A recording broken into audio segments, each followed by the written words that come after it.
Hey there, it's Cliff.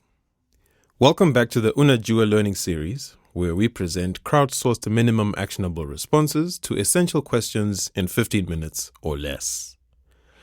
This is the second in a three-part series presented by Kate Byrne, dedicated to distilling a handful of global Web3 trends like crypto, NFTs, the metaverse, and even AI, and observing how those trends might unfold uniquely within the African context. But before we get stuck in, if you still haven't read our latest op-ed entitled Africa's Biotech Industry Can Deliver Social and Economic Returns, you definitely should. In this article, Indian-South African blogger, Biohack 2022, convener and program manager at Founders Factory Africa, Sona Mahindra, explains why she is bullish on biotech startups, particularly in South Africa. It's an insightful read, and you can find a link to the article in the show notes wherever you're listening right now, or check it out at africantechroundup.com. And a big thank you to the Cello Community Fund for getting behind African Tech Roundup's upcoming season of blockchain-themed learning content. To make sure you don't miss a thing, follow us on Twitter and Instagram at African Roundup, or search for African Tech Roundup on Facebook and LinkedIn to find and follow our profiles there. And of course, if you'd like to learn more about Cello's mission to build a financial system that creates the conditions for prosperity for everyone, visit www.cello.org. Now, Kate Byrne is an international media maven with many years of C-suite experience working in new media, in fintech, in tech community building at blue-chip brands such as Catapult X, SoCap Global, Inc., Fast Company, and now Pop Venture, where she's currently Chief Impact Officer. Here she is with thoughts on how the world is taking the crypto meltdown. Enjoy.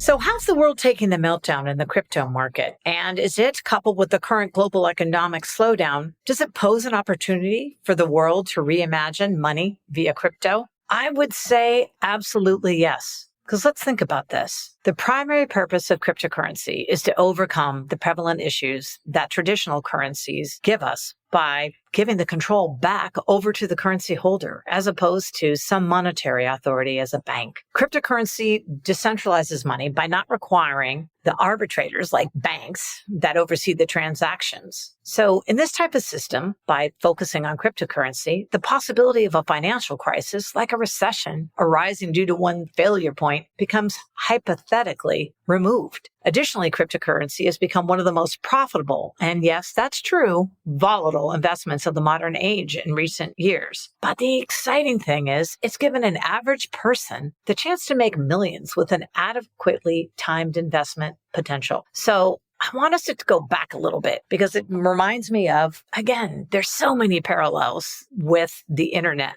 and with the dot-com area. And if we go back to that time and think about, there were those that completely ignored the internet, feeling that it was something that was mystical and mythical. In fact, at one point, Bill Gates was one of those people. But very quickly in 1997, he realized that the internet was here to stay, and he jumped on the bandwagon. So those who were the savvy incumbents who went ahead and really embraced it, well, they became online giants. And sure, there were internet startups with unsustainable or flawed business models. And of course, they're not going to survive the long haul. That's just a true business fact. But those who had solid business strategies and execution became wildly successful. One of them, think about it, Google. So when the dust was settled of the dot-com era, the companies left standing were the ones that built and frankly rebuilt their business models around tangible business and customer need. And that was really where we need to start focusing in the cryptocurrency world. So the current state of blockchain and the other DLT platforms is not like that of the internet.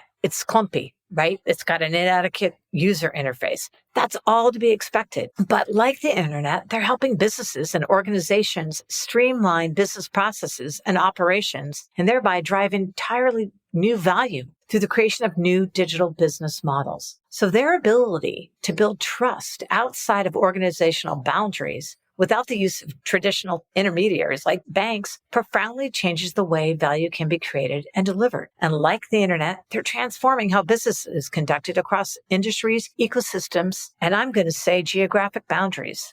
The key phenomenon here is the transformation of concepts like ownership, because data in a blockchain can't be tampered, destroyed, or forged, giving individuals have the opportunity to own a specific set of data. This ownership is what has given the rise to the NFT. And as cryptocurrency continues to be legalized outside and around the world, we can expect to see more global investments and job creation within the field, even though, yes, despite there has been a recent stumble. So let's take a look at the numbers. 1.7 billion people worldwide don't have a bank account. They're dramatically financially disadvantaged and often must resort to dangerous lending practices. Interestingly, a large number of this population does possess a cell phone. And because cryptocurrencies can be transacted through mobile applications, cryptocurrency can easily become a viable option for them. And this decentralization is an added advantage of cryptocurrency because it means that for citizens living in countries with currency instability, cryptocurrency allows them to trade freely across borders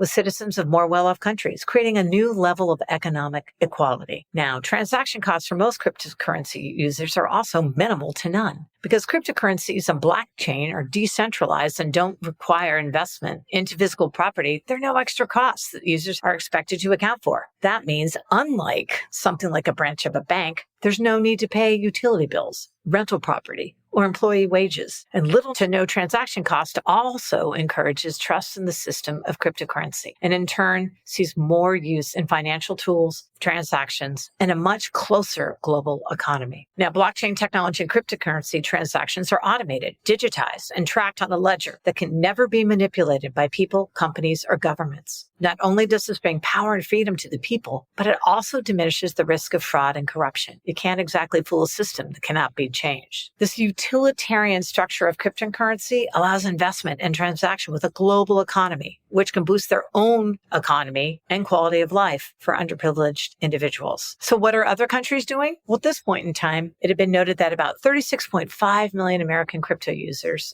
and there are 300 million global crypto users. And that was as the end of 2021. Now, the global blockchain market value is expected to reach $67.4 billion by 2026. And the top 3 reasons people are investing in crypto is to create a longer-term investment strategy. There's a huge distrust of the current financial system, and I would argue rightfully so, and short-term trading. There's always going to be that piece, the short-term trading.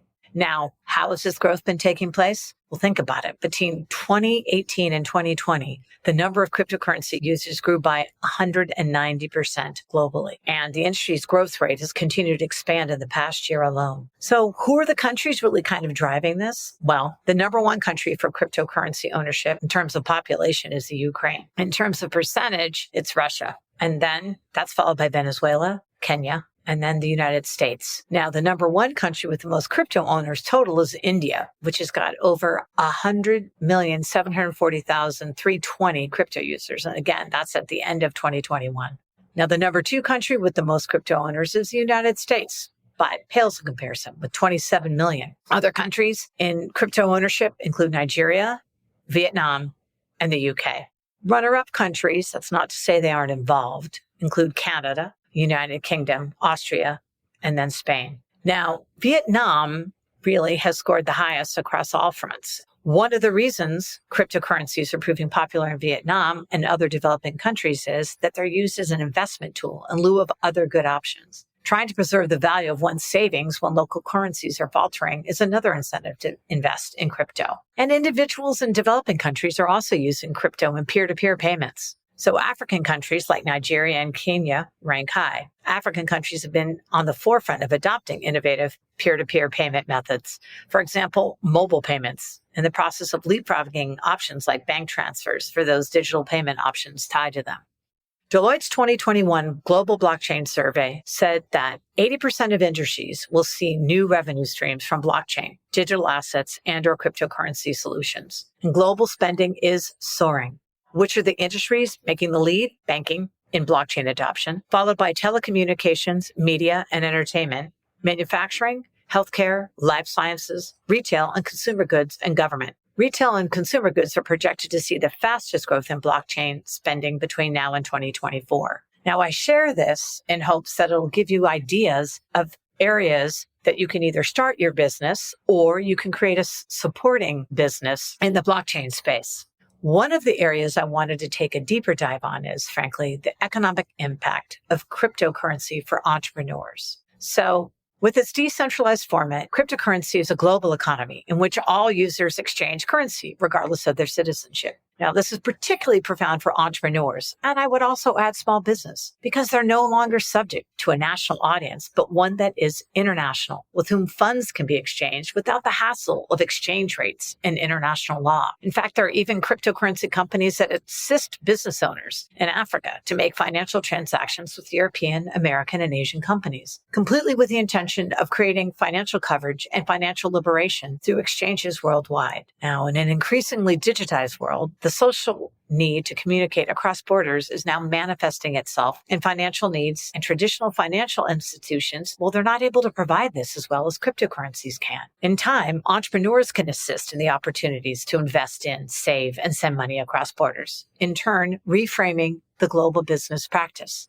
These are huge potential opportunities to reimagine finance. What is the economic impact of cryptocurrency on small business? So big businesses are taking over many different markets, and they're supporting small business is now more critical than ever before, because small businesses are not only important, but they allow customers to support good, genuine company and a great cause. And cryptocurrency benefits small business in many ways. The low transaction fees that come with cryptocurrency are one of the biggest reasons many establishments have opted to accept the digital currency. And while traditional forms of currency, especially credit and debit cards, can cost businesses high processing fees, cryptocurrency makes all that go away. Secondly, cryptocurrency transactions can happen almost instantly, which is really, really key, because so often small businesses are running on tight cash flow with razor thin margins. And when they're busy supporting the larger businesses have a practice of 60, 90, in some cases, 120-day payouts. This can obliterate a small business, especially in times such as we've seen most recently with the COVID-19 pandemic.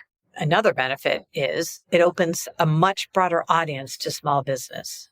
And crypto also opens up new audiences, younger individuals, who can then allow a small business to appeal to new revenue streams, coming up with new ideas. And especially due to the younger generation's tendency to really, really want to help those who are up and coming, these small businesses can leverage this. And again, build new projects and products together with their audience. Nothing breeds better loyalty than building a product together with your customer. Blockchain is also reimagining finance specifically. It's an up-and-coming tool for impact investing. In fact, there are some impact tokens now that are incentivizing activities that support the UN Sustainable Development Goals. These tokens are integrated with smart contracts and are provided as rewards for certain activities. So if you've got a business that supports one of the 17 Sustainable Development Goals, take a look and see if you could create some of these tokens and build a whole new revenue stream. And the applications of impact tokens are broad. Collaboration impact tokens are awarded to tourists, for instance, who are choosing less popular attractions to reduce overcrowding in other destinations. And they're also granted to governments for managing tourist flows. With all of this, you've got to know it's got to come. That's right. The horrible R word, regulation. So we're starting to see all sorts of new government regulations come into place. And the regulations are being implemented all over the world, but very sporadically and very chaotically. And this is an area where definitely there needs to be an improvement. You know, it's hard to predict exactly what's going to happen in 2022 this year, but we know that by the end, every government is most likely going to regulate cryptocurrency in one form or another, and maybe not completely, because if they were to do so, that would take away the whole purpose, frankly, of the cryptocurrencies in the first place. But they will definitely provide guidelines and measurement, because eventually this is going to be some of the transparency that the users are going to be demanding as well. So sure, there have been recent events that underscore that the risks that cryptocurrencies entail, and those can't be ignored. But it's also clear that the status quo doesn't provide a satisfactory answer. I guess the real question is, who carries the burden of an expensive, outdated, and slow payment system? And how is this going to impact users of the future? So one final piece of the puzzle is the creation of the open payment system, because it's going to drive competition, lower transaction fees, and unbundle the services that are currently part of all digital transactions, including those related to reversibility and chargebacks. This is going to help businesses pay only for what they actually need. And thanks to new forms of interoperability between digital wallets and banks and legacy payments and card rails, small businesses and entrepreneurs are going to be able to do so without compromising which customers they can accept payments from. And moreover, transferring funds directly through a blockchain would benefit both domestic and cross-border payments and reduce the number of intermediators, hence increase the trust and the community built between small businesses, entrepreneurs, and their audiences. There are use cases that are gaining traction, and some of those are the notion of self-sovereign data and digital personal identity, which leverage blockchain and other DLT platforms for secure storage and management. And users can establish ownership over their personal data, create and control their own tamper-proof digital identities. Trusted data sharing among third parties. This means private and permissioned DLT platforms enable organizations to securely interact with and exchange data, ensuring that verified, trusted third parties have only the specific levels of data access it needed. And that is determined by the user. Grant funding, which is helping nonprofits get faster funding more quickly so that they can stay afloat and, frankly, serve the causes to which they exist for. Intercompany accounting across different departments and supply chain transparency. So, as you can see, by all means, there's a huge opportunity and it's only getting started. And I believe that the fact that there was such an embracement of this space, one that far surpassed the ESGs, one that far surpassed even the internet in many ways, it's here to last. And we know one thing for sure, that so many of the systems that are in existence, financial included, need to be reimagined. And I personally believe cryptocurrency and blockchain, that's what's going to make us and take us to this next level. And it's going to become the people's financial realm. On the next installment in this UNAJUA series, Kate reflects on how the much-hyped Web3 trends like play to earn are shaping up. So make sure you don't miss it.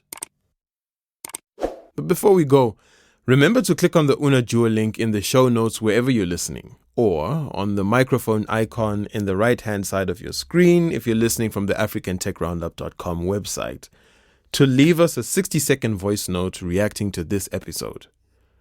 Or you can just tweet us using the hashtag UNAJUA series, or leave a DM at African Roundup. Alrighty then, till next time, take it easy, Africa.